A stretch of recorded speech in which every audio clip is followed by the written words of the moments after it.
The path back to the family of the thus come one author. Grace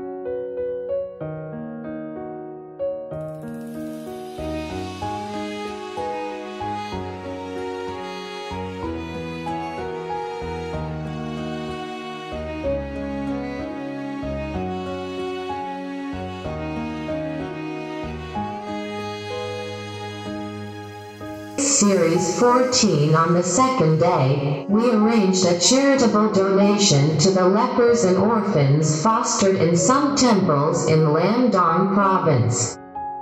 Reverend Yu showed her respect to whatever children or elders in her every behavior, especially her gesture and hands when doing the donation to a child. Her qualified mind and action reminded me of what the Buddha taught in Sutra of the Past Vows of Earth Store Bodhisattva. In Jambudvipa, leaders of nations, prime ministers, high officials, great elders, great Kshatriyas, great Brahmins, and others may encounter those who are poor, hunchbacked, crippled, dumb, mute, deaf, retarded, blind, or handicapped in other ways. Those leaders and good people may wish to give to those unfortunate ones and may be able to do so with great compassion, a humble heart, and a smile.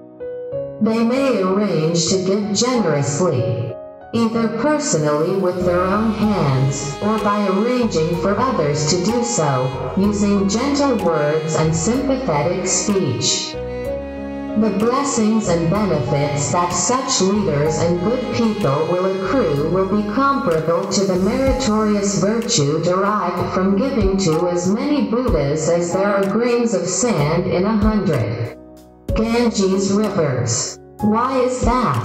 Those leaders and good people will receive such rewards of blessings and benefits for having shown a greatly compassionate heart toward the most impoverished and handicapped individuals. Throughout hundreds of thousands of lives to come, they will always have an abundance of the 7 gems, not to mention clothing, food, and the necessities of life. Reverend, you demonstrated to us and even taught us how to make a vow on giving gifts, and how to truly receive the benefits of the extraordinary merits of giving gifts.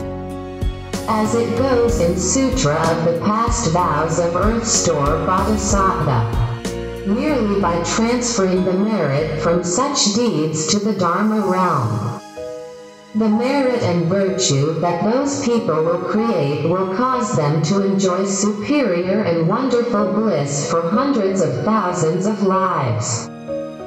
But if they dedicate the merit only to their immediate or extended families or to their own personal benefit, then the rewards received will be only 3 lives of happiness. By giving up one, a 10,000-fold reward is obtained. Through the instructions of Reverend Yu, I realized that all the detailed teachings from sutras could be put into practice in our daily cultivation, so that we could apply them to cultivate ourselves and help other living beings. The Buddha Sutras are not just for the use of daily recitation or just for helping the dead via ritual. Actually, we need to test and verify it. Eventually, we need to cultivate based on it in order to benefit not only ourselves, but also others, and truly to enlighten what is the completely suffering and what is the completely bliss.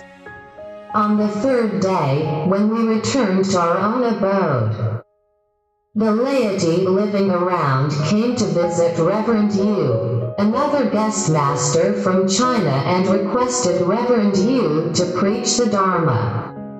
Meanwhile, a ritual named Taking Refuge to the Triple Jewel was held for some laity. Such a Dharma activity held by Reverend Yu was like Dharma rain, nourishing the mind of living beings. They were joyful. Some of them were moved to tears at the first sight of Reverend Yu, just like seeing their own mothers. The laity here had wonderful and deep affinity with Reverend Yu. After the Dharma gathering, we prepared to have lunch with Reverend Yu. During the lunchtime, Reverend Yu was often interrupted, pausing to put down the chopsticks on hand. Standing up in order to greet to the laity coming in and going out, even to the little child, Reverend Yu did the same in reverence, with no distinctions. This awakened me and let me do the self-reflection. During the daily communication with the laity, I did not know how to show my respect. When they came, they did something on their own. I did the job on hand. Sometimes, I just reacted to their greetings perfunctorily when having lunch or sitting on chair for work. Moreover, I even thought there was no need to stop to welcome them. I reflected that to show honor should be via our every detailed action. After resting in the abode for several days, some laity come to visit and asked us to join them to release animal lives by a river. To be continued.